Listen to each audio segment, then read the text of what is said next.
dan di SMA kelasnya Gonzaga, dan itu kayak dari nggak naik kelas tiba-tiba sampai kayak atas gitu kan. Itu kan something kayak gila keren juga ya, bukan aku yang keren, kayak prosesnya keren gitu. Dan tapi aku nggak lulus dari Gonzaga, kalau teman-teman tahu, aku ambil paket C gitu. Jadi paket C seperti yang orang lihat kan, kayak dianggap sebelah mata dan sebagainya. Aku kenapa ambil paket C? Jadi ada satu suatu situasi yang mengharuskan aku akhirnya mengundurkan diri dari situ, dan ngundurin diri juga dari sekolah, dan aku sekolah homeschooling bareng teman-teman yang tadi di Yayasan Primonggol. Dan aku sadar bahwa kayak apa yang aku selama ini pelajarin, dapat nilai 90, 100 gitu, ketika aku dicemplungin keluar ngerjain event gitu, ngebuat event waktu itu, dan aku nggak bisa ngapa-ngapain. Bayangin loh, waktu itu nilai bagus-bagus banget, tapi nggak bisa ngapa-ngapain. Itu kan kayak, wah, pendidikan Indonesia ini sadis juga ya.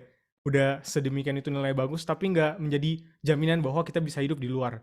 Dan akhirnya khawatir juga, sama kayak teman-teman. Semua tuh kita mikir, kedepannya kita bakal gimana ya. Kalian pernah gak sih dengar ayat yang bilang serahkan segala kekhawatiranmu kepadanya sebab yang memelihara kamu, ya kan? Itu banyak banget orang yang pakai itu untuk kayak udahlah nggak usah khawatir. Tapi ini mungkin maaf Romo ya, ngutip-ngutip dari Alkitab. Tapi menurut aku adalah kalau teman-teman khawatir itu sama sekali nggak apa-apa. Nah, kenapa nggak apa-apa? Karena ketika teman-teman khawatir, artinya sebenarnya teman-teman tuh tahu apa yang sebenarnya harus kalian lakuin.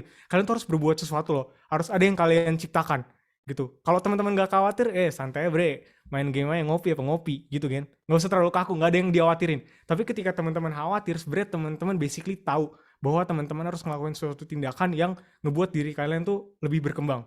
Dan itu bagus. Dan jadi menurut aku pribadi ya, yang jadi masalah tuh apa sih dari kekhawatiran? Oke, next. Next slide. Nah, yang jadi masalah itu bukan kekhawatirannya, tapi seberapa besar usaha kita untuk menang dari kekhawatiran itu. Itu kalimat yang aku nemuin secara pribadi, dan aku khawatir waktu itu, kayak, nih, yang tadi balik lagi, kayak, aku di depan ada karya nggak sih? Terus khawatir aja tuh, tetep aja main game lancar gitu kan, nonton lancar. Tapi nggak ada step yang aku lakuin untuk ngalahin kekhawatiran itu. Jadi buat teman-teman yang khawatir, it's okay to be worried. Jadi nggak apa-apa buat khawatir, tapi fokusnya adalah bukan ngilangin kekhawatiran itu, tapi gimana cara usaha tahap-tahap yang kita lakuin untuk bisa menang dari kekhawatiran itu. Itu mungkin something yang teman-teman jarang dengar, tapi ini yang aku refleksiin. Jadi balik lagi, yang jadi masalah itu bukan kekhawatirannya, tapi seberapa besar usaha kita untuk menang dari kekhawatiran itu. Gitu. So, thank you. Aku mungkin sharing singkat banget ini, tapi semoga teman-teman ke-inspire beberapa hal dari apa yang aku sharingin gitu. Thank you teman-teman. Ini slide terakhir kan ya? Coba next. Nah ya, bener. Thank you. Gitu. Oke, baik. Terima kasih Kak Niko. Super sekali sharingnya ya. Sangat inspiratif dan sangat interaktif ya. Oke. Thank you, sir. Saya mohon izin untuk menggarisbawahi beberapa hal menarik nih yang tadi Kak Niko sharingkan. Yaitu tadi ada beberapa hal, yaitu never stop learning because life never stop teaching. Nah, itu tadi sangat mengena ya. Kemudian time is your most precious asset. Yeah. Oke, lalu dan yang paling mengena tadi itu adalah yang paling terakhir ya. Jadi mengenai khawatir is okay ya, karena itu adalah satu hal yang mendorong kita untuk berkembang. Kemudian yang penting adalah usaha dari bagaimana kita menang dari kekhawatiran itu dan menjadi lebih baik ya. Oke. Nah, yes, sir. Alright, oke, very good. Ini sangat juga refreshing buat saya yang sedikit muda, jadi saya sudah tidak muda lagi ya teman-teman ya. Oke. Semangatnya muda, sir, tapi sir. Oke, iya, benar sekali ini. Dan oke, tadi juga teman-teman bisa membedakan, tadi Kak Niko sudah memberikan sedikit ya mengenai personal branding dan pencitraan. Nah, jadi kita harus hati-hati ya teman-teman. Apakah yang kita lakukan itu menunjukkan value kita, nilai diri, atau kita cuma mau pencitraan supaya, wah, orang ini nih keren seperti itu ya Kak ya? Yes, bener banget. Oke. Saya setuju sekali ini dengan yang disampaikan Kak Niko. Oke, nah sekarang kita akan mendengarkan dari Romo Patricius Mutiara Andalas ya. Oke, kalau tadi sudah dari Kak Niko, sekarang kita akan mendengarkan dari perspektif yang lain juga. Nah, baru nanti setelah kita mendengarkan dari Romo, kita akan bincang-bincang bersama-sama ya berarti. Oke, mungkin sebelum kita mendengarkan dari Romo, kita juga ingin mengenal Romo lebih dekat ini ya. Oke, supaya teman-teman juga tahu. Kalau saya sempat berkenalan dengan Romo Andalas. Saya tidak tahu Romo masih ingat atau tidak. Ya. Saya waktu itu. Oke, nah ini adalah beliau. Beliau adalah Romo Patricius Mutiara Andalas. Jadi biasa dipanggil Romo Andalas dulu. Beliau adalah salah satu Romo favorit untuk menjadi misa di Sanata Dharma. Kalau dulu itu ada misa yang diadakan oleh mahasiswa, karena beliau adalah penggerak mahasiswa ya. Nah lalu beliau dari Lubuk Linggau ya. Sekarang usianya 47 tahun, tetapi semangatnya masih sangat muda teman-teman. Nah untuk riwayat pendidikan, beliau lulusan dari Jesuit School of Theology and at Berkeley, California, USA, dan alumnus program doktoral teologi dari Jesuit School of Theology, a graduate school of Santa Clara University at Berkeley, California, USA. Oke, jadi beliau ini adalah lulusan luar negeri ya teman-teman ya. Alright. Oke, mungkin next. Dan riwayat pekerjaan. Ya, sekarang beliau adalah dosen di Prodi Pendidikan Keagamaan Katolik FKIP Universitas Sanata Dharma. Nah, jadi kalau teman-teman main ke Sanata Dharma, bisa bertemu dengan Romo Andalas. Oke, alright. Nah, kita sudah mengenal pembicara kita selanjutnya. Mungkin sekarang kita juga akan mendengarkan sharing-sharing dari beliau yang sangat-sangat pastinya juga nggak kalah inspiratif dari Kak Niko Gea ya, dan pastinya akan melengkapi juga hasil diskusi kita pada siang hari ini. Oke, untuk waktu kami persilakan Romo. Monggo. Terima kasih. Saya kira Niko Gias. Bentar ya. Saya boleh share screen nggak, panitia ya? Oke, pakai tempat kalian juga nggak apa-apa sih. Niko Gia kayaknya sudah ngomong banyak hal yang ingin saya katakan, maka langsung aja tanya jawab ya, Niko ya. Enggak lah Romo. Romo kan pasti ilmunya lebih, Mo. Nih, saya juga butuh tahu, Mo. Oke, rekan-rekan, silahkan next. Teman-teman, ketika berbicara tentang tema ini, saya ingat sebuah film, Wonder, tahun 2017. Ada dua quotes, yang pertama dari karakter Via kepada adiknya, Augie, yang bisa kita lihat di layar.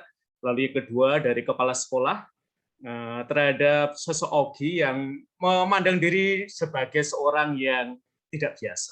Next. Dan ini yang dia katakan kepada adiknya pada hari pertama sekolah, kamu tidak bisa berada di kerumunan karena kamu lahir tidak untuk berada di kerumunan, tetapi menjadi sosok yang istimewa. Saya kira ini penting banget ya, kalau kita mau bicara soal personal branding, karena personal branding selalu tentang distinctiveness. Next. Nah, ketika kita memiliki personal branding, sebenarnya yang membuat kita itu menjadi sosok keren kayak Niko Gea, itu apa sih? Karena kita tahu ya, cara menggunakan kekuatan yang ada di dalam diri kita, keistimewaan diri kita secara baik. Dan terutama kalau teman-teman itu, kalian saya kira udah belajar ya, di Instagram, di Facebook, follower saya kira masih jauh banget sama Niko Gea, jadi silahkan lihat Niko Gea ya, jangan saya, adalah bisa membawa banyak hati ya, karena ketertarikan pada pribadi kita. Jadi buat saya dua catatan ini menarik banget untuk mengawali pembicaraan kita tentang personal branding, secara khusus dalam teman-teman musikalitas, saya kira ikut join ya dengan Merdeka Belajar, Kampus Merdeka. Yang kalau boleh saya bilang dalam satu kata, MBKM itu adalah soal opportunity. Mungkin buat kita yang suka comfort zone, ini menjadi threat, ancaman. Tapi saya mau mengajak teman-teman untuk melihat MBKM ini sebagai opportunity. Next. Nah, saya nyoba lihat-lihat, salah satu tokoh yang inspiratif buat saya adalah Paul Iris, Google Chrome Advocate. Dia pernah mengatakan bahwa personal branding adalah seni mempresentasikan diri berikut keistimewaannya, baik secara luring dan sekarang ini, seperti dialami oleh Niko ya, selama masa pandemi, secara daring di hadapan publik. Next. Nah, Niko tadi sudah menyebut Forbes under 30, salah satunya adalah Maudy Ayunda. Nanti saya akan omong sedikit juga tentang Maudy. Saya mau mulai dari film yang saya tonton beberapa waktu terakhir ini, yaitu Nanti Kita Cerita Tentang Hari Ini, tentang apa sih distinctiveness itu. Dan karakter Awan, karakter paling bontot dalam film itu pernah mengatakan, tak perlu terlalu keras berusaha menjadi berbeda. Jadilah dirimu yang paling jarang dimiliki orang lain. Dan saya kira ini journey teman-teman ya, untuk menemukan sesuatu di dalam diri kita yang jarang dimiliki oleh orang lain. Nah, nanti teman-teman bisa sharing ya, kira-kira diri kalian yang paling jarang dimiliki orang lain itu apa ya? Sehingga kita tidak, kalau dalam dunia dunia entertainment ya, kalau kalian suka nonton American Idol, Simon Cowell itu seringkali omong jangan jadi copycat. Karena copycat itu tidak berangkat dari kreativitas, cuman mengcopy saja ya. Next. Ya, ini terutama teman-teman kalau pernah baca bukunya Maudy Ayunda, Dear Tomorrow, Notes to My Future Self. Diri kita itu sebenarnya tadi udah di-sharingkan oleh Nico ya.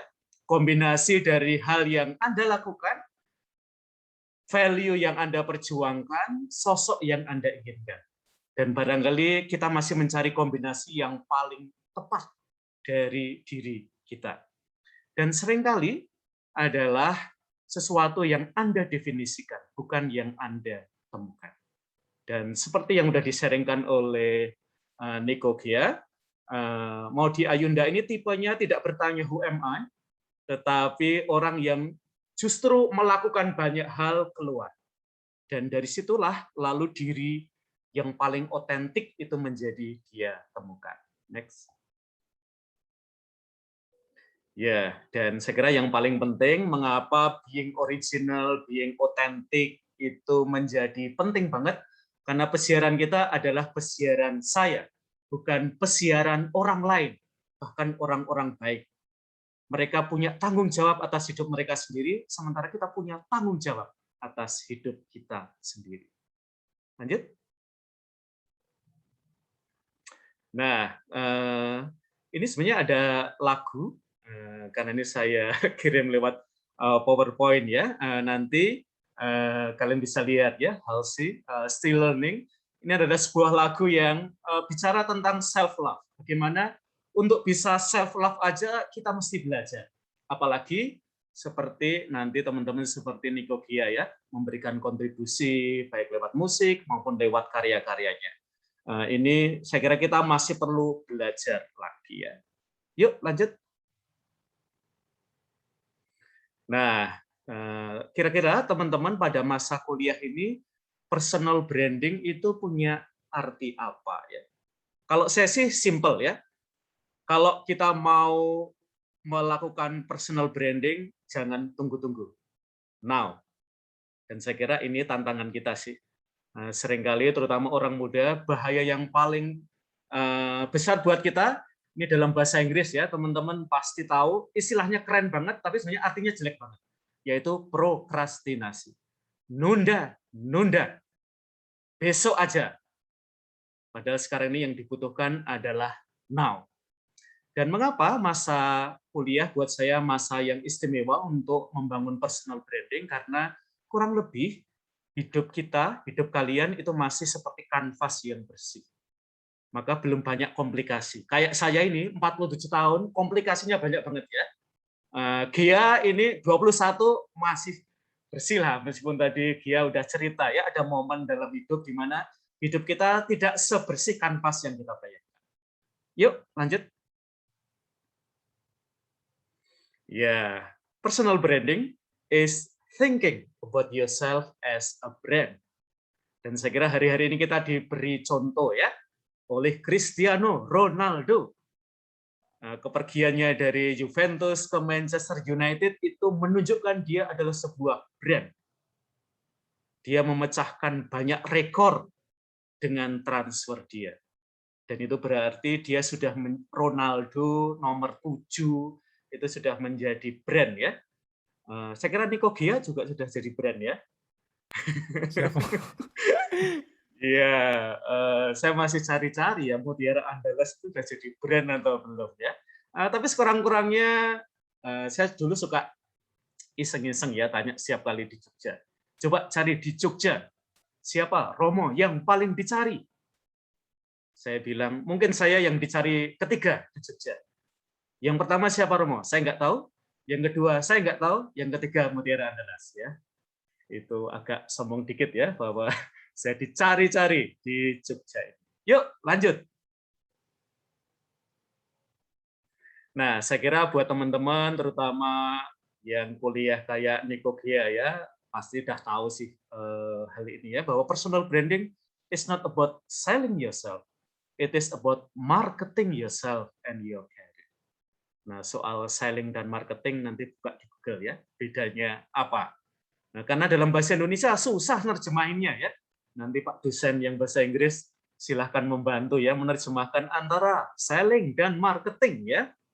Nah, tapi dalam bahasa Inggris lebih jelas perbedaannya, maka nggak saya terjemahin. Yuk, lanjut.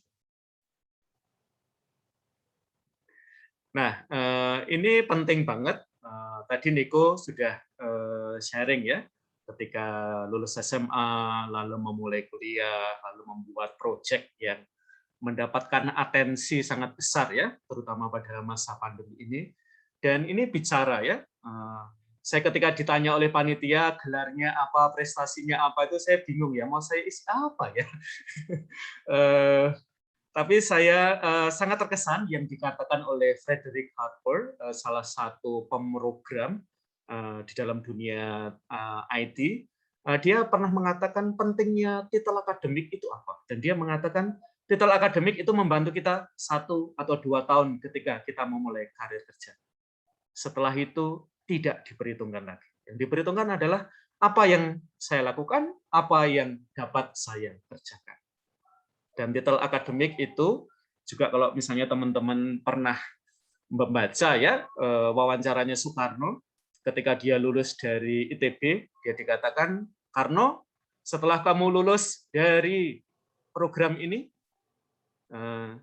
kamu akan dapat selembar ijazah, tetapi selembar ijazah itu seperti akan kamu bakar, karena yang paling penting setelah itu adalah integritas kamu. Lanjut. Nah, karena tadi Niko sudah ngutip kitab suci ya, karena saya juga dosen kitab suci, kebetulan bolehlah saya menambah sedikit. Ketika berbicara tentang personal branding, yang saya bayangkan adalah perikop kitab suci ini dari Matius 5 ayat 15. Orang tidak menyalakan pelita lalu meletakkannya di bawah gantang, melainkan di atas kaki dian, sehingga menerangi semua orang di dalam rumah itu. Nah, saya kira sebelum kita bisa menerangi semua orang, kita harus menyalakan dian di dalam diri kita. Dan ini saya kira challenging sekali sih untuk teman-teman muda. Kayaknya apa ya? Mana sisi saya yang distintif yang mau saya mau saya kobarkan. Lanjut. Nah, ini juga dari seorang suci, Carlo Acutis. Mengapa sih kita perlu punya personal branding? Karena kita semua lahir original, tetapi banyak dari kita meninggal jadi fotokopian. Maka be original, tidak jadi fotokopian, memiliki personal branding, itu penting banget sekarang ini. Lanjut. Maka mungkin kesucian itu adalah being original. Tanpa harus kita kait-kaitkan dulu dengan Tuhan ya. Being original as a human being. Dan sekarang ini, terutama di dalam gereja Katolik, personal branding-nya yang paling menarik itu adalah kekudusan. Sayangnya dalam gereja Katolik itu ada korupsi, ada kekerasan seksual, ada abuse, dan macam-macam. Dan itu betul-betul bukan personal branding yang baik untuk gereja Katolik, termasuk di Indonesia. Lanjut. Ya, maka dalam hari tertentu, Niko, saya, dan teman-teman di forum Zoom ini, kita menjadi personal brand ya, untuk gereja Katolik dengan kekhususan-kekhususan, dengan distinctiveness yang kita miliki. Nah, mungkin buat orang-orang muda adalah kita karena masih on the way ya, diri kita itu baik gandum maupun ilalang. Ada kelemahan-kelemahannya. Tapi jangan lupa ya, orang muda itu banyak gandumnya juga. Jadi jangan kehilangan semangat ya kalau kita mungkin belum sekeren Nikogea ya. Kita belum punya banyak follower, tapi sekurangnya kita menjadi influencer untuk orang-orang yang dekat dengan kita sekarang. Lanjut. Nah, saya kira ini dinamikanya kalau kita lihat secara rohani. Kekudusan tidak menjadikan Anda kurang manusiawi, sebab kekudusan merupakan perjumpaan antara kelemahan Anda dan rahmat Allah. Lanjut.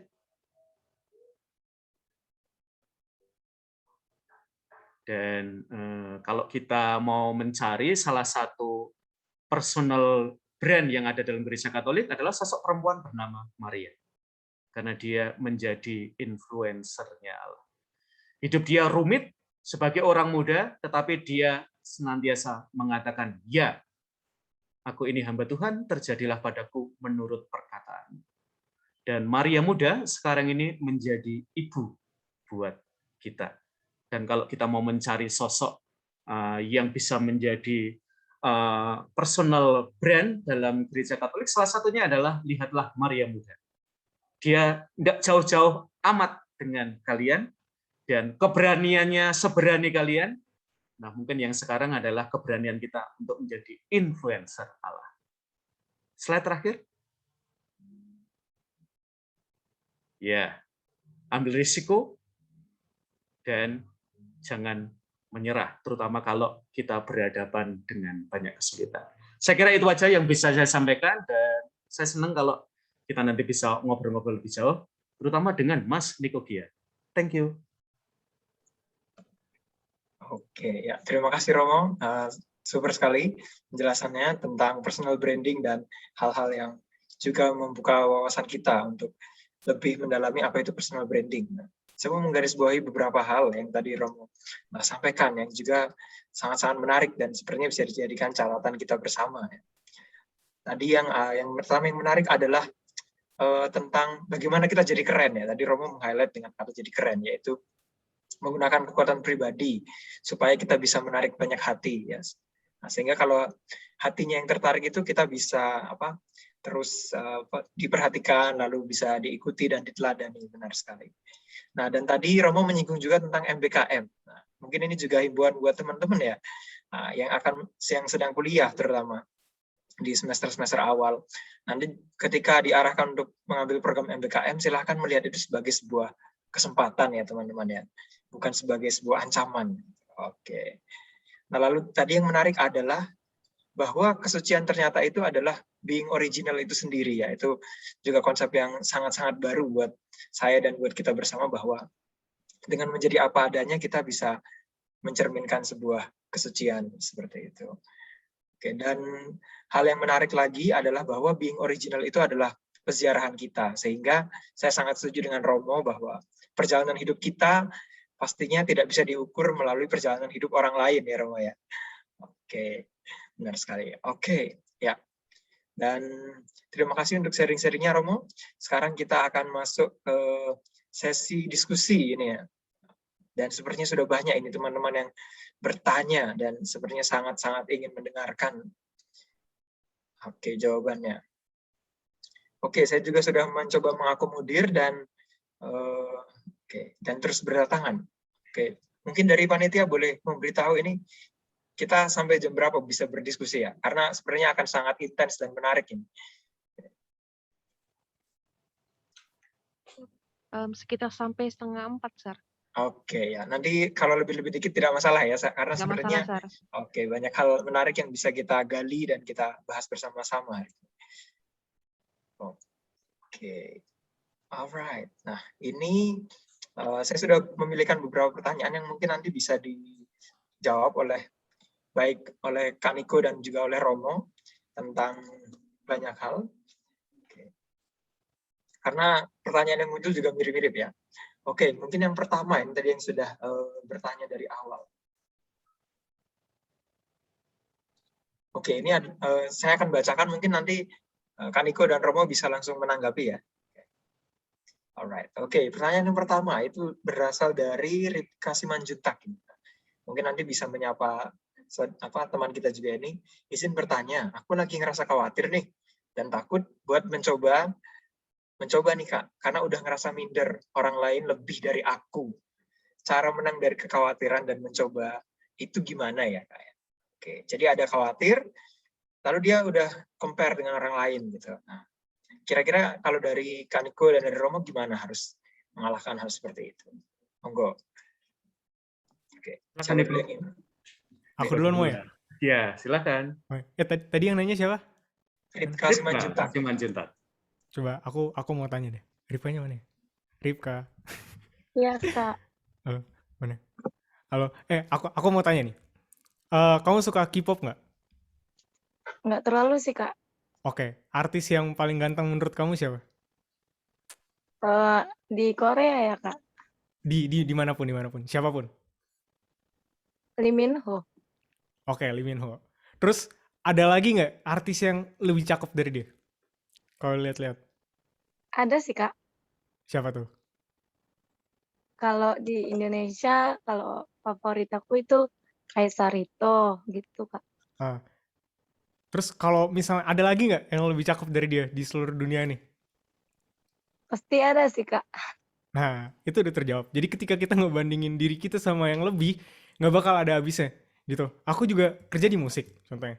Kadang tuh ngeliat, wih orang ini lebih jago ya dari aku ya, gitu. Terus kita mikir kayak, aduh udahlah, nggak usah lah di musik, cari lagi yang lain lah. Kita mau cari apa lagi? Contohnya aku coba cari ke fotografi.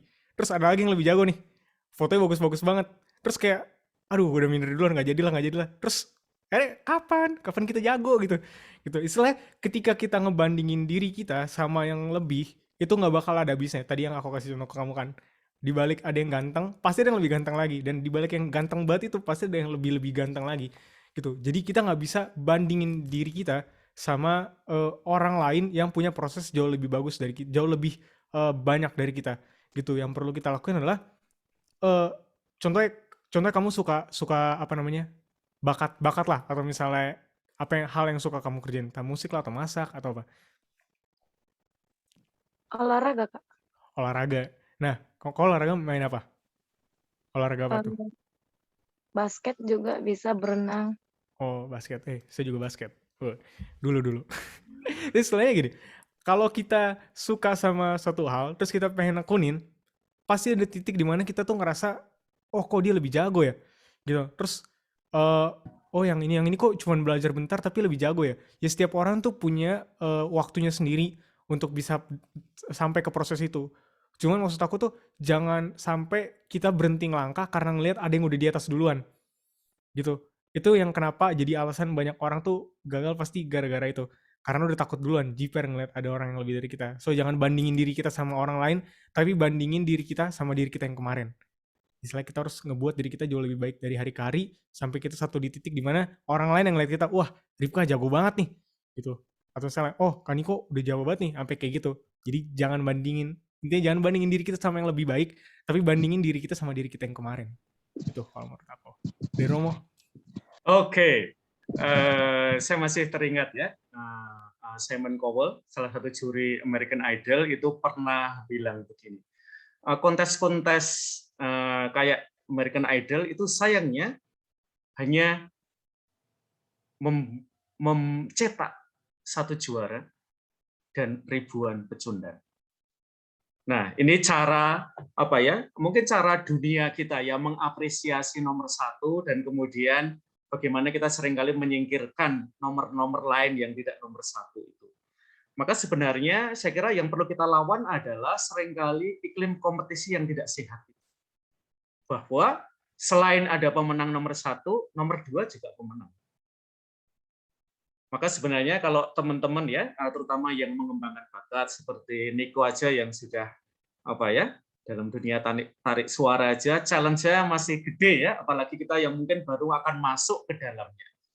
Saya sendiri lebih senang ya menciptakan iklim yang lebih kolaborasi daripada yang lebih kompetisi ya.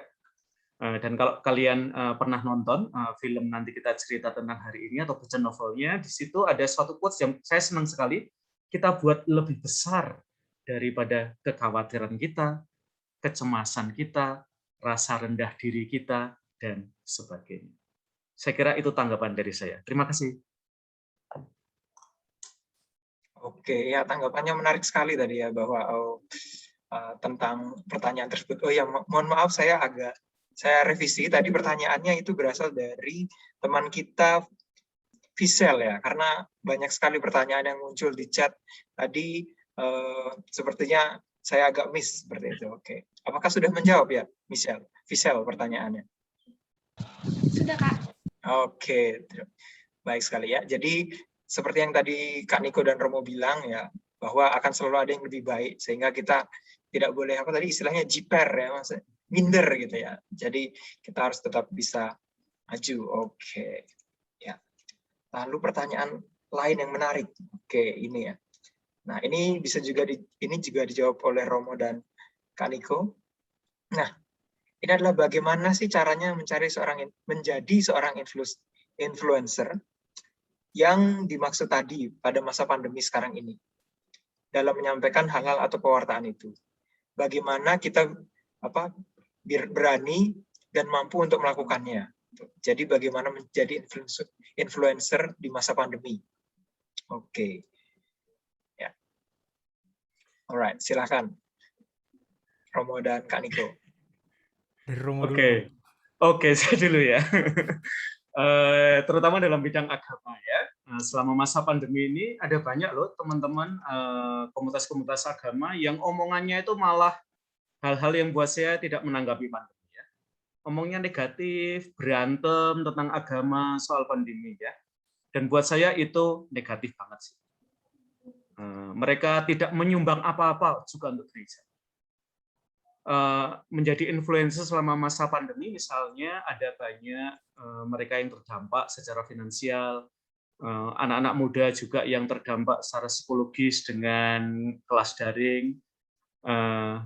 Misalnya saya juga di forum-forum seperti ini sih, saya ingin membangun intimasi ya dengan anak-anak yang saya ajar. Jadi ketika saya ngajar kan di kampus, mungkin juga di MUSI ya, kita nggak boleh ngajar lama-lama ya selama masa pandemi karena kuota kalian.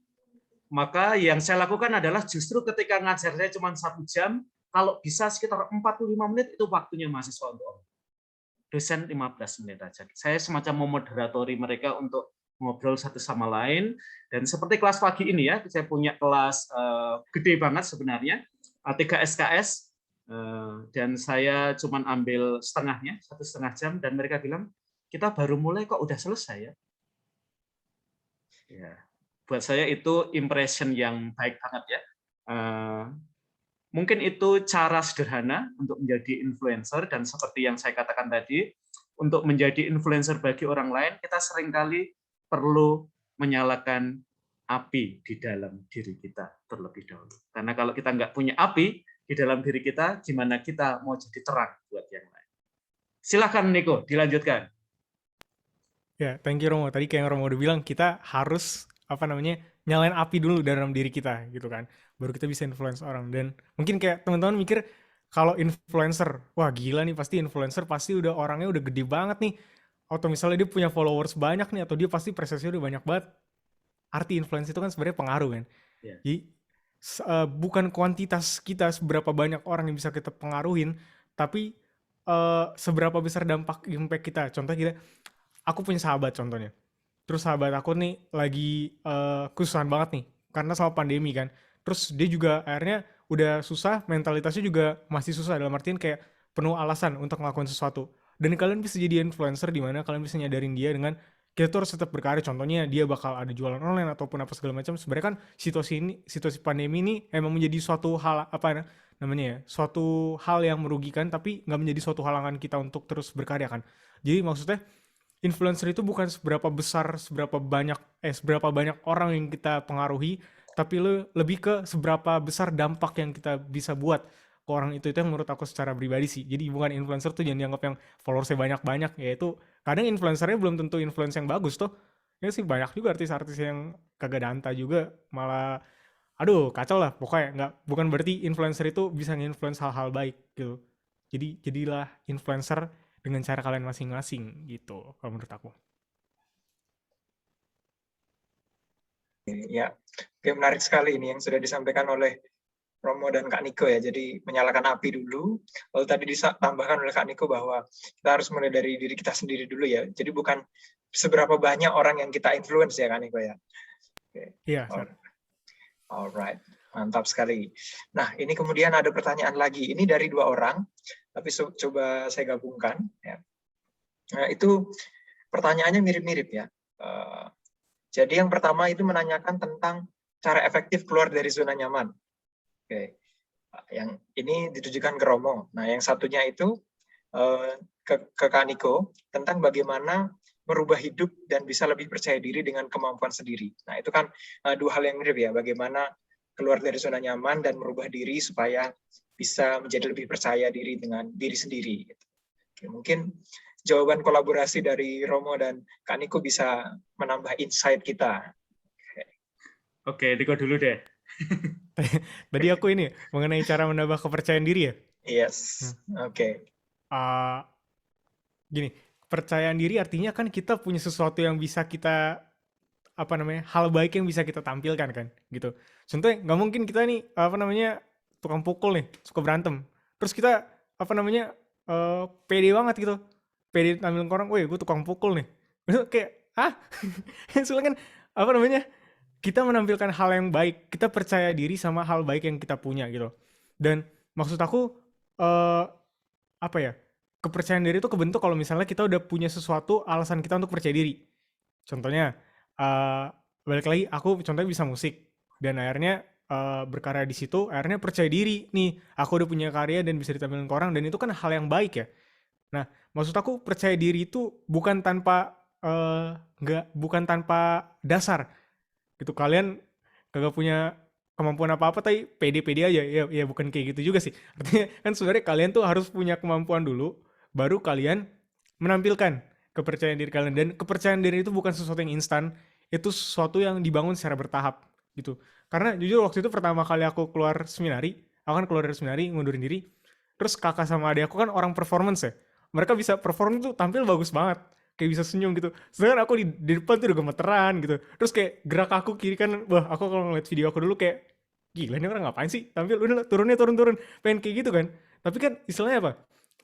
Gak mungkin kepercayaan diri itu didapat secara instan, tiba-tiba Tuhan buat besok percaya diri, terus tiba-tiba besok percaya diri langsung tampil panggung gede, kan gak mungkin. Pasti kepercayaan diri itu dibangun secara bertahap gitu loh. Jadi jangan mikir kepercayaan diri itu didapatkan secara instan. Jadi balik lagi, kalian punya kemampuan apa, kembangin dan mulai tunjukkan ke orang-orang terdekat bahwa kalian punya skill, and then abis itu kalian bakal timbul kepercayaan diri yang lebih, dan akhirnya terbangun sampai kalian bisa jadi orang yang lebih baik dari kalian yang kemarin. Gitu kalau menurut aku, Romo. Oke. Saya ingin garis bawahi yang dikatakan Niko, kita hanya bisa memberi dari sesuatu yang kita punya. Maka saya kira mengenal talenta, hal-hal yang barangkali juga masih tersembunyi dalam diri kita, saya kira baik ya. Saya masih ingat teman-teman, saya pernah diundang jadi pembicara di kampus sebelah Sanata Dharma, sore-sore begitu, posternya gede banget teman-teman. Ketika saya hadir di situ, siapa yang datang? Yang undang saya, pembicara yang lain, saya, dan 1 orang lagi. Bayangin ya. Seringkali kita harus mulai dari panggung-panggung kecil ya. Dan menjadi influencer seperti yang dikatakan oleh Niko Gia, panggung-panggung kecil itu seringkali adalah tangga bagi kita untuk ke panggung-panggung yang besar.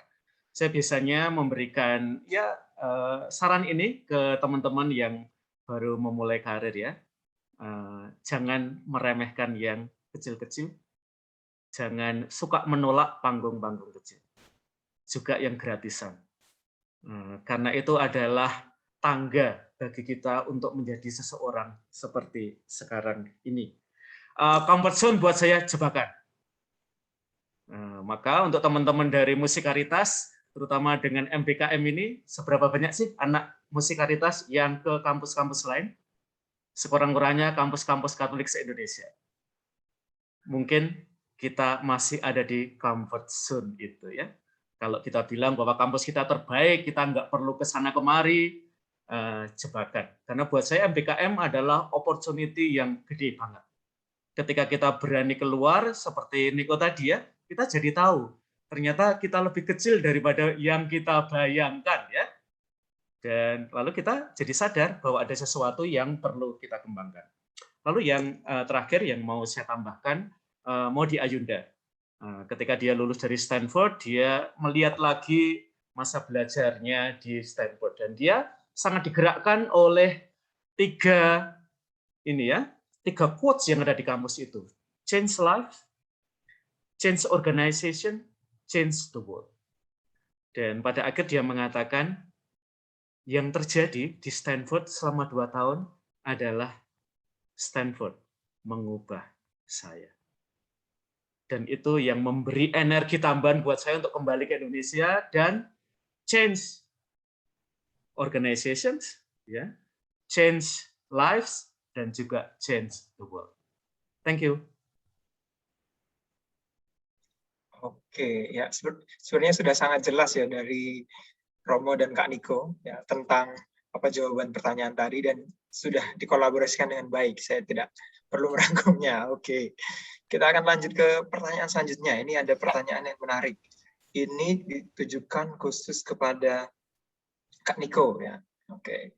Nah, oke, pertanyaannya adalah sebagai seorang influencer, bagaimana cara Kakak menghadapi komentar buruk dari orang-orang yang nggak suka dengan karya Kakak? Nah, ini sebenarnya problem yang sering dihadapi anak muda ya, katanya toxic seperti itu ya, kalau tidak salah lingkungan seperti ini itu. Nah, kira-kira gimana tanggapannya Kak Niko? Ya, kayak gitu-gitu nggak mungkin nggak ada, pasti ada sih. Setelah gini, kalau kalian ngelakuin suatu hal, kalian tuh bukan orang yang bisa menyenangkan semua orang. Nggak ada satupun orang di dunia ini yang bisa nyenengin semua orang. Dari hal yang kalian lakukan pasti ada yang kagak suka ya kan. Nggak mungkin 100% orang di dunia ini suka sama kalian gitu. Dan ada dua sudut pandang yang aku mungkin ngeliat. Pertama tuh ketika orang ada yang ngelakuin kritik ke kita tuh nggak denial, kita coba ngerefleksin gitu. Istilahnya jangan sampai kita tuh selalu nolak komentar orang gitu. Oh ini kayaknya kurang ini nih, kurang ini. Terus tuh kita langsung kayak apaan sih orang kagak, orang menurut gue bagus-bagus aja, ya udah stuck di situ. Kalian nggak bakal bisa berkembang gitu. Tapi ada tahap kedua yang harus kalian lihat gitu. Jangan sampai komentar itu kalian terima 100% langsung tanpa disaring. Setelah gini, ada orang yang komen gak bagus. Sedangkan kamu nanya ke teman-teman kamu, maksudnya kayak kita coba lihat, kita refleksin, sebenarnya bagus-bagus aja karena ini masih dalam proses perkembangan gitu. Tapi kita nanggepin dengan kayak tanpa disaring langsung kita kayak, oh iya kayaknya udah bukan bakat gue di sini deh. Gue nyanyi fals dikit, fals, ayo udah bukan bakat gue dah, nggak gue nggak bisa deh. Ya gimana gitu, kita nggak boleh nanggepin 100% omongan orang. Dan aku juga sebenarnya aku pribadi bukan orang yang baperan kalau diomongin orang. Dari dulu biasa aja diomongin orang, ya biasa aja sih. Orang kita nggak hidup dari omongan dia kan. Kenapa kita harus perhatiin banget gitu? Kayak urusan hidup gue gitu. Yang penting kita kan, oh ini menurut dia kayak gini nih, coba kita refleksiin. Terus aku tanya, ini suaranya udah bagus belum sih kalau gini? Udah lumayan kok. Oh nanti sambil berkembang proses, sambil beriring jalannya waktu, kita kembangin jauh lebih baik dari hari ke hari gitu, sampai orang itu nanti kicep gitu, kayak bagus juga ya, cuman gak berani ngomong gitu, cuman dia tahu bagus gitu.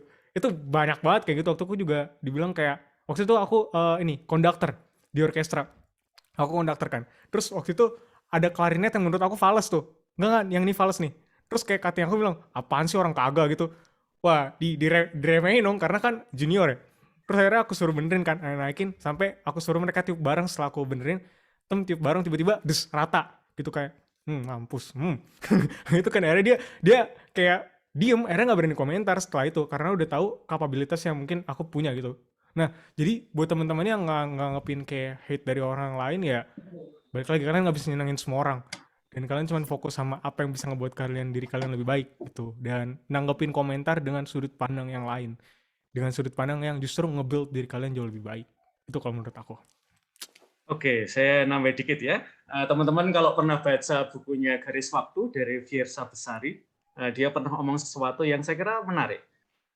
Jadilah dirimu dengan warna-warninya, bahkan sebuah karya masterpiece itu punya pengkritik dan pembencinya. Nah, terhadap kritik saya biasanya mulai lebih tabah nih. Saya akan take it to the heart, I will take it to the bone, ya. Tak terima, ya. Dan saya kira seperti Niko, ya, kita lama-lama punya saringan sih. Mana kritik yang setelah kita dengerin kayaknya kita buang pada tempatnya, yaitu tempat sampah, ya. Thank you. Oke, ya, super sekali jawaban dari Kak Niko dan Romo ya. Semoga sangat menjawab ini sebenarnya, dan juga jujur bagi saya juga sendiri sangat menginspirasi ini ya. Oke. Ya, kemudian ini ada satu pertanyaan lagi, mungkin ini menjadi pertanyaan yang terakhir. Ini cukup menarik ya. Ini ditujukan untuk Kak Niko dan Romo. Oke, ini sebenarnya juga problema yang sering dialami teman-teman yang kuliah atau sekolah ya. Jadi pertanyaannya begini. Gimana caranya untuk meyakinkan orang sekitar, terutama orang terdekat, agar kita bisa kembangkan talenta, tidak terkungkung untuk fokus di akademik saja? Oke, ini sangat-sangat menjebak ini pertanyaannya ya. Oke, ya mungkin Kak Niko dan Romo bisa menanggapi ya. Jadi bagaimana caranya mengembangkan talenta tanpa terikat, wah kamu tuh harus akademis gitu. Ya, silakan. Ya, kayaknya yang sebaya dulu deh, Niko ya. Oke, siap Mo. Ya, jadi bener tadi apa yang bilang kayak apa ya? Akademik kayak universitas yang sedang kalian jalani sekarang, sekolah yang pernah kalian lalui itu nggak menjamin nggak menjamin kalian tuh bakal memiliki kesuksesan di depannya. Tapi banyak banget orang yang bahkan kuliah di luar negeri sampai sini pengangguran, ya nggak sih? Pernah denger nggak sih kayak gitu-gitu? Dan aku ngerasa bukan salah universitasnya, bukan salah universitasnya, bukan salah di mana di sekolah, tapi lebih ke arah salah dia sendiri terlalu mempercayakan sekolah atau universitas itu terhadap hidupnya gitu. Tanpa nggak nih, pokoknya IPK gue 4 pasti gue diterima. Pada dasarnya kagak gitu juga. Dan aku waktu itu ketemu sama owner suatu company gitu, dan dia bilang ke aku kayak, Nick, ini kalau misalnya di perusahaan bapak kayak IPK tuh dilihat belakangan, tapi dilihat gimana attitude dia, skill dia, apa yang udah pernah dia kerjakan, itu jadi lebih utama dibanding IPK. Dan itu salahnya teman-teman di kampus adalah kebanyakan juga yang aku punya teman kayak gitu, fokus sama kuliah, IPK pokoknya harus bagus, tapi nggak punya skill apa-apa. Aktif organisasi tapi nggak berkembang, kayak ya udah ikut-ikut lah, yang penting nanti dapat sertifikatnya gitu kan, yang penting bisa apply job nanti. Sayang banget, kampus itu teman-teman, kampus itu menjadi suatu topangan buat kalian bisa jadi lebih baik gitu. Bukan artinya itu fokus utamanya. Contohnya aku pribadi, aku belajar manajemen, tapi teman aku yang IP-nya 4 disuruh manage suatu kegiatan, kacau. Pernah aku denger share dari teman aku, tapi di manajemen IP-nya bagus gitu. Terus sedangkan aku, ya lumayan sih, aku berapa ya? 38 lah, lumayan lah ya. Tapi kan nggak jadi topangan buat aku. Nggak, pokoknya IP bagus, ntar cari kerja keterima pasti. Kayak gitu. Mereka tuh nanya, kalian udah pernah ngelakuin apa aja? Kalau misalnya aku udah pernah aku pernah produser kegiatan ini, pernah jadi music director di kegiatan ini, dan pernah ngelola suatu organisasi jadi kayak gini, itu kan jauh lebih, oh ini orang dipercaya nih, pasti bisa kerja. Sedangkan cuma IP saya 4, Pak, ini 8 semester IP saya 4, Bapak harus terima saya gitu. Nggak keterima. Jangan menaruh diri kalian semuanya mempercayakan pada universitas. Banyak hal yang kalian harus pelajari di luar universitas, di luar sekolah, banyak banget. Jadi jangan stop di univ ini, di secara akademis. Banyakin kegiatan-kegiatan kalian yang ngebangun skill kalian jauh lebih baik. Dan yang penting lagi, satu lagi adalah ngebangun karakter kalian jauh lebih baik.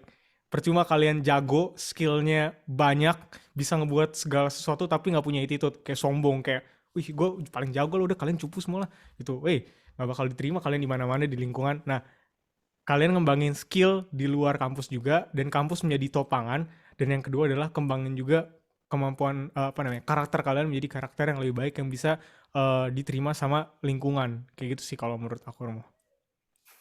Oke, kalau saya, teman-teman mungkin pernah nonton film Nanti Kita Cerita Tentang Hari Ini ya. Ini anak yang nomor 2, namanya adalah Aurora. Dia punya bakat seni kayak Niko ya. Dan suatu kali orang tuanya itu, Aurora lagi di mana sih? Oh itu lagi di gudang. ya. Dan Aurora bilang, bukan gudang, Pak, Mah, saya lagi di studio. Dan dari studio itulah karya masterpiece itu muncul ya. Ketika kita melihat gudang ya, kita hanya melihat rongsokan aja. Nah, di Sanata Dharma, tempat Pak Maria Restu pernah di sana, itu ada beberapa tipe mahasiswa ya. Ada tipe mahasiswa kupu-kupu, kuliah pulang, kuliah pulang. Ada tipe mahasiswa kura-kura, kuliah rapat. Ada tipe mahasiswa kubis, kuliah bisnis, dan masih banyak lagi. Which type of student are you now? Ya, semuanya punya plus dan minusnya, tapi saya kira yang dikatakan Niko tadi benar banget ya. Pendidikan, juga di pendidikan tinggi, mungkin di Indonesia masih banyak ya. Kalian belajar untuk menyiapkan masa depan. Nggak laku, Pak. Nggak laku sekarang ini. Terutama di era disrupsi teknologi 4.0, society 5.0, nggak laku, teman-teman. Yang diminta dari kalian adalah kemampuan untuk belajar sepanjang waktu. Karena barangkali yang kalian bayangkan pekerjaan ketika kalian masih kuliah nanti sudah tidak ada lagi.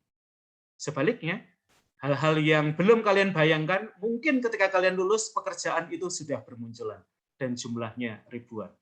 Maka kemampuan, saya kira VUCAT ya, volatile ya, uncertain, lalu chaos, ambivalence, dan sekarang ditambah disruptif ya. Kemampuan untuk hidup dalam dunia yang seperti itu, dan kita steering between the reefs ya. Kita berselancar di antara karang-karang. Saya kira itu yang dibutuhkan sih untuk mahasiswa sekarang ini. Seperti yang dikatakan tadi oleh Harper, diploma itu membantu kita tahun pertama dan tahun kedua. Setelah itu adalah project yang kalian lakukan, expertise yang kalian bangun. Thank you. Oke, ya terima kasih sekali dari sharingnya dari Kak Niko Gea dan dari Romo ya tadi. Saya seperti mendengar dua orang Satgas MBKM ini sedang. Sorry. Alright. Oke. Ya, jadi terima kasih sekali ya atas sharingnya dari Kak Niko dan Romo. Ya, jadi sangat super sekali tadi ini. Ya, seolah-olah saya itu mendengarkan Satgas MBKM sedang mempromosikan bahwa kita tidak cukup hanya mengandalkan kampus untuk menjamin hidup kita. Kita juga harus aktif ya, harus bisa membangun attitude, skill, dan characters, dan supaya kita bisa memarketingkan diri kita di pasaran. Dan tadi juga disampaikan oleh Romo Andalas bahwa gelar itu hanya membantu 2 tahun pertama mungkin ya. Setelah itu kita akan melanjut ke project dan expertise. Oke. Ya, jadi kalau menurut saya ini teman-teman yang hadir di sini sekarang, terutama mungkin teman-teman yang sedang menjalani semesternya atau sedang di pertengahan kuliah, ini sangat beruntung ya mereka bisa mendengar sharing-sharing yang super dari Kak Niko dan dari Romo di sini. Oke.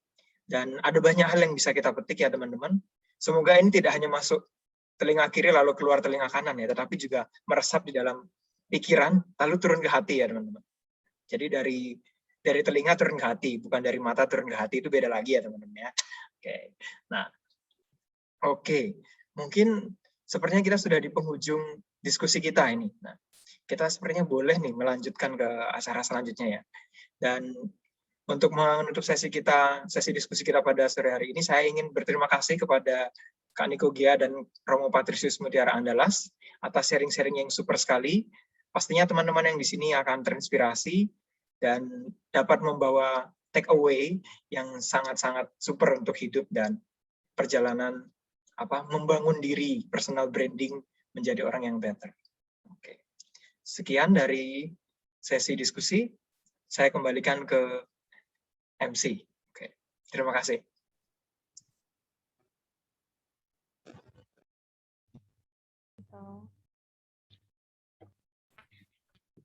Terima kasih kepada Sarestu dan juga kepada Romo Andalas dan Kak Niko yang telah menyukseskan acara webinar serta memberikan hal yang luar biasa, bagus banget buat kami-kami nih.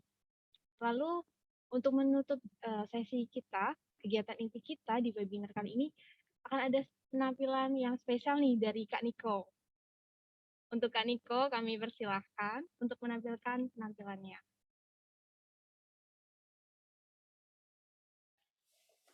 Halo, halo, halo. Wait.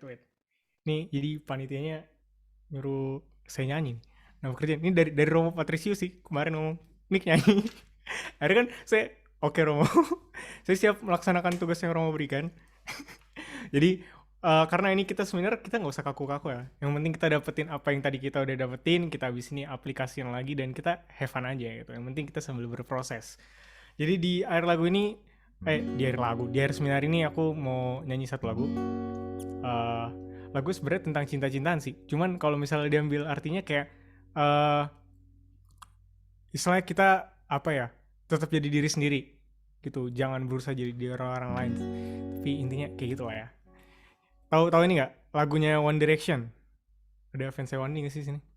Gue bukan fans One sih, cuman kalian pasti tahu lah. Yang ini Little Things. Oke, jadi daripada lama-lama mending denger saya nyanyi aja.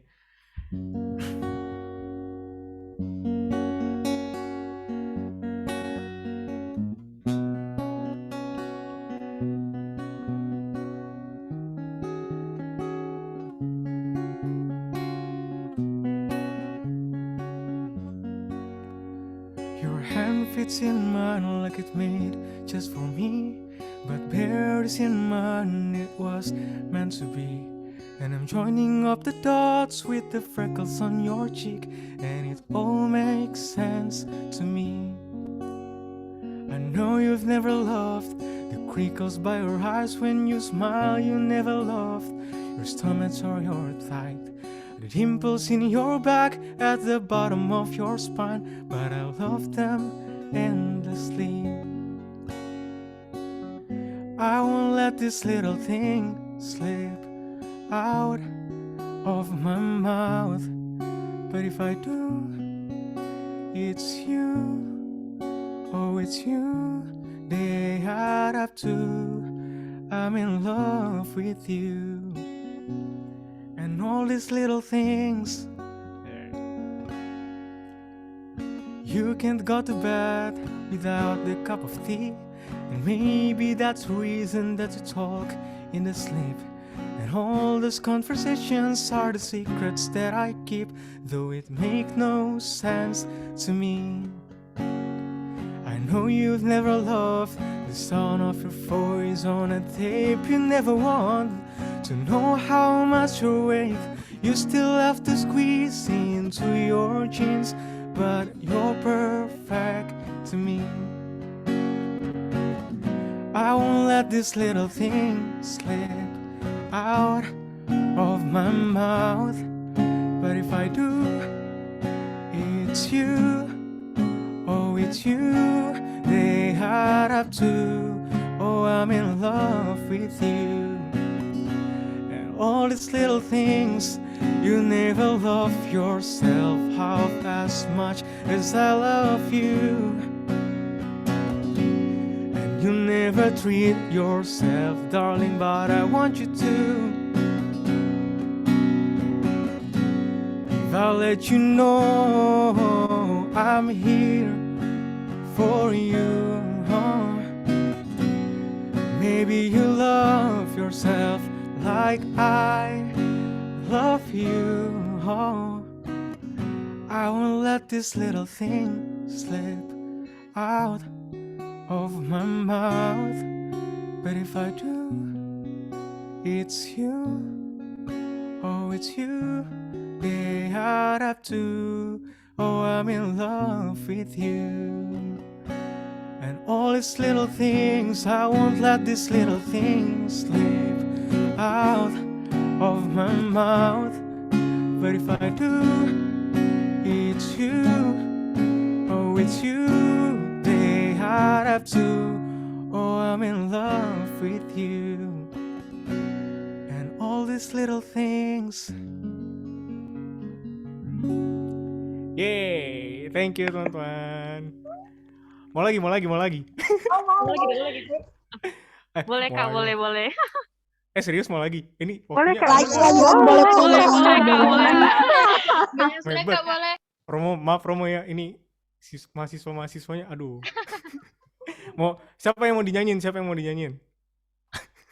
Panitia, panitia, Kak. Panitia, Mendong, panitia, Kak, mendong, panitia, mendong, Kak. mendong, panitia. Siapa namanya? Satu. Loren, Iren, Loren, Iren. Loren, Beli, Loren. Kak. Kak, lagu Batak.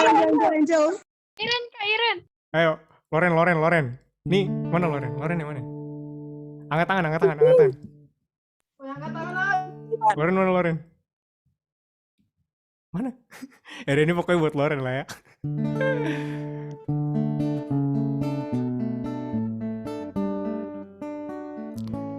I found the love for me. Darling, just dive right in and follow my lead. Well, I found the girl, Loren, beautiful and sweet.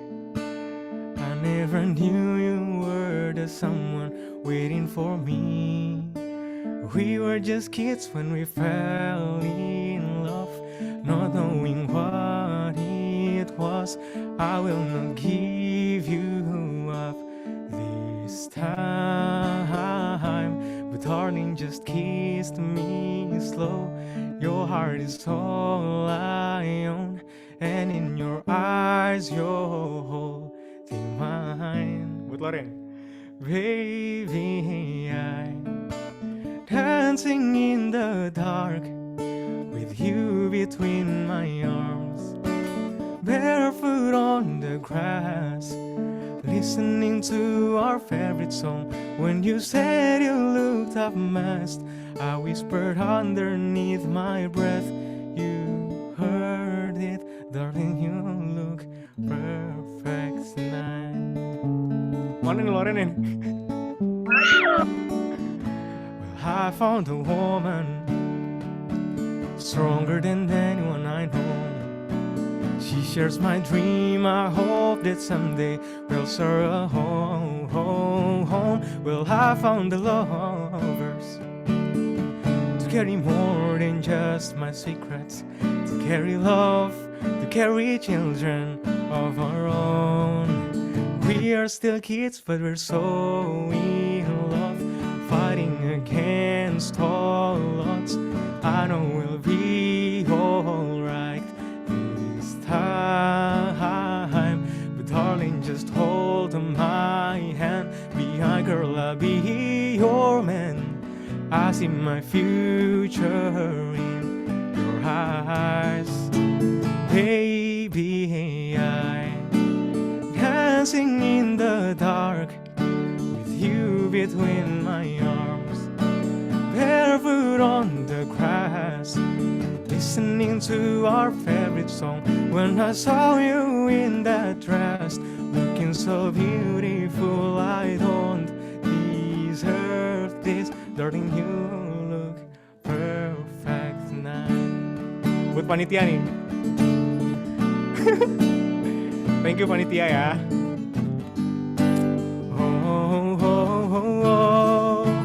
Baby, I dancing in the dark with you between my arms and barefoot on the grass, listening to our favorite song. I have faith in what I see. Now I know I have met an angel in person. You look perfect. I don't deserve this. You look perfect tonight. Nice.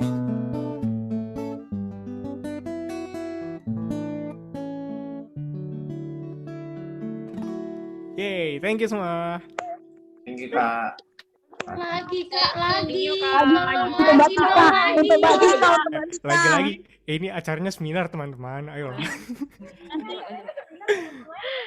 Thank you semua ya. Thank you, Kak.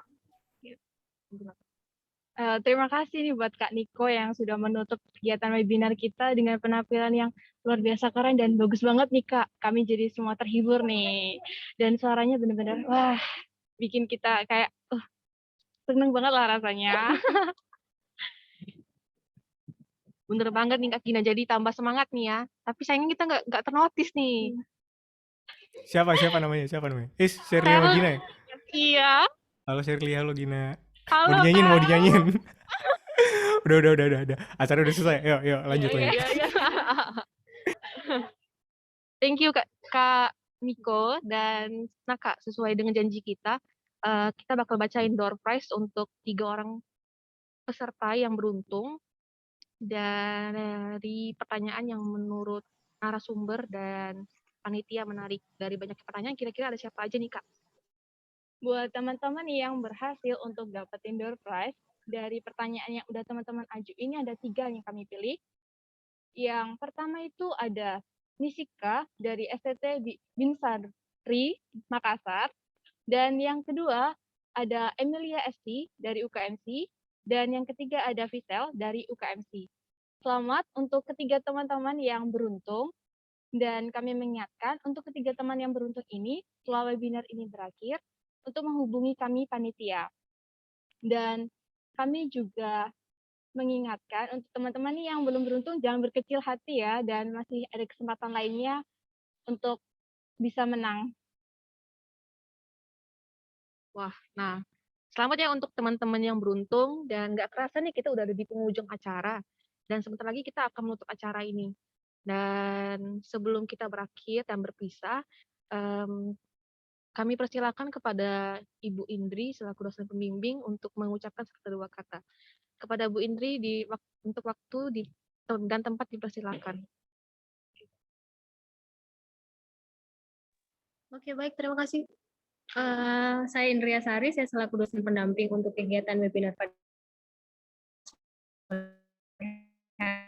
hari ini. Mohon maaf baru bisa menyapa. Terima kasih kepada sumber, terima kasih kepada tim. Gimana? Oh, suaranya tidak jelas? Kurang dikit. Suaranya kurang kencang. Oke, baik.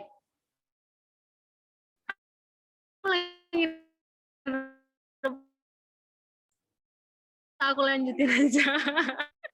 Suaranya tidak membawa headset dan semacamnya, tapi sekali lagi terima kasih untuk semuanya, terima kasih untuk narasumber, terima kasih untuk peserta, terima kasih untuk tim panitia yang telah mempersiapkan acara ini dengan baik untuk menambah wawasan kita. Semoga ini bukan terakhir kali kita menjalin pertemanan, menjalin pertemuan. Semoga di selanjutnya menjadi. Terima kasih. Dengan demikian acaranya saya tutup.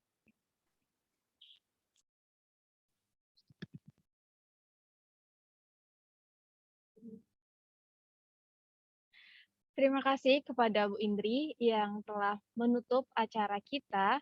Dengan demikian berakhirlah pula kegiatan webinar kita.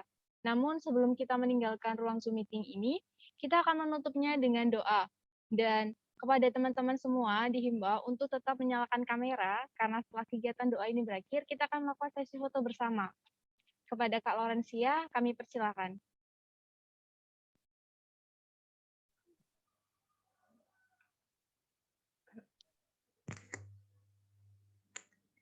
Baiklah, terima kasih kepada dari Kak Shirley dan Mbak Gina. Baiklah teman-teman, kita sudah mengikuti webinar yang luar biasa ini dengan sampai akhir. Jadi untuk menutupnya, karena tadi kita sudah mengawalnya dengan doa, maka kita juga akan mengakhirinya dengan doa. Sekali lagi, saya akan memimpin doa secara Katolik, yang lainnya dapat menyelesaikan. Mari kita bersatu hati dalam doa. Sang Bapa, Putra, dan Roh Kudus. Amin. Tuhan Yesus Kristus, pada sore hari ini, kami kembali mengucap syukur kepadamu atas berkat dan rahmat yang luar biasa pada sore hari ini, sehingga kami semua dapat mengikuti dan menjalankan webinar ini dengan lancar dan sangat luar biasa. Semoga ilmu-ilmu yang kami dapatkan melalui webinar ini sungguh-sungguh menjadi panutan, sungguh-sungguh menjadi motivasi kami untuk berkembang dan berkembang untuk kedepannya, sehingga kami bisa sukses dan juga bisa berguna untuk masyarakat dan lingkungan sekitarnya. Tuhan, semoga apa yang kami semua sudah lihat, kami semua sudah dengarkan pada dari siang hari sampai sore hari ini bisa juga membuat kami semakin dekat denganmu dan juga tetap rendah hati. Kan, inilah doa kami yang kurang dari sempurna.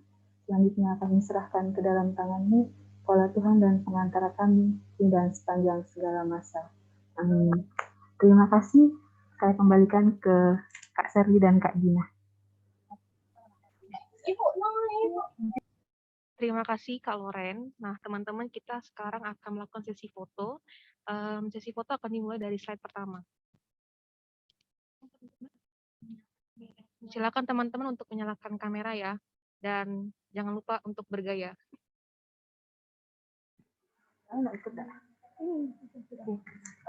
Baik teman-teman, saya akan memimpin foto bersama kita hari ini karena kita nggak tahu teman-teman ada di slide yang mana, jadi teman-teman tetap stay di kamera masing-masing ya dan tetap bergaya gitu. Sekarang dari slide pertama, 1, 2, 3. Oke, slide berikutnya. 1, 2, 3. Oke, slide selanjutnya. Ya, 1, 2, 3. Oke, satu slide lagi.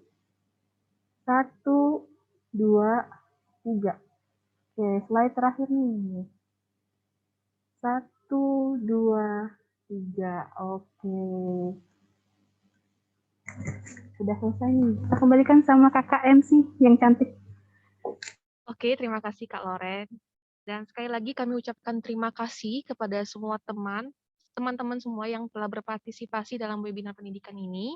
Terima kasih pula kepada narasumber, moderator, dekan, dan dosen pembimbing, serta para panitia yang telah mensukseskan acara webinar kita kali ini. Akhir kata, kami sebagai Master of Ceremony, mohon maaf bila ada kata yang kurang berkenan, dan sampai jumpa di kegiatan lainnya.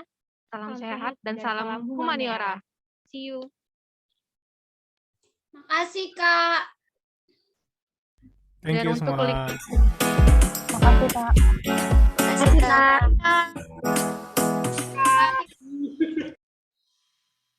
Untung link absen nanti bakal di-share juga di grup peserta ya.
HP kecinian aja.